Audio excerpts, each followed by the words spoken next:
The storm had arrived earlier than usual that Thursday morning, turning the streets of Lagos into a blur of umbrellas and rushing commuters. Under a sagging blue tent at the corner of the plaza, Lisa, a 29-year-old snack seller, wiped rain off the plastic table where she displayed her pastries.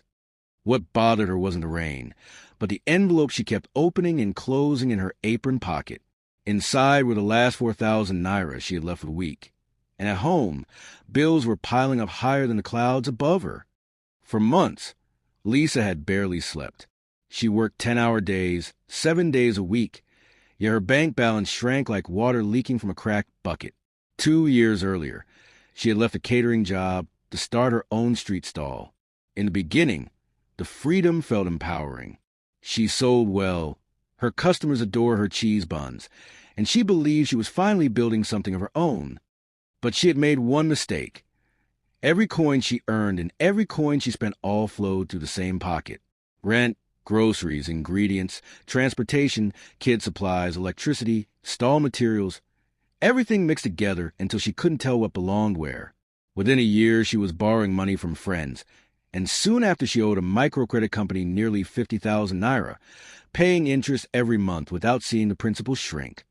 One afternoon, as Lisa was packing up early after a slow day, Mrs. Grace, an elderly woman who always bought cheese buns from her, approached with her usual warm smile. Once a bookkeeper, the woman noticed Lisa's tired eyes and asked what was wrong.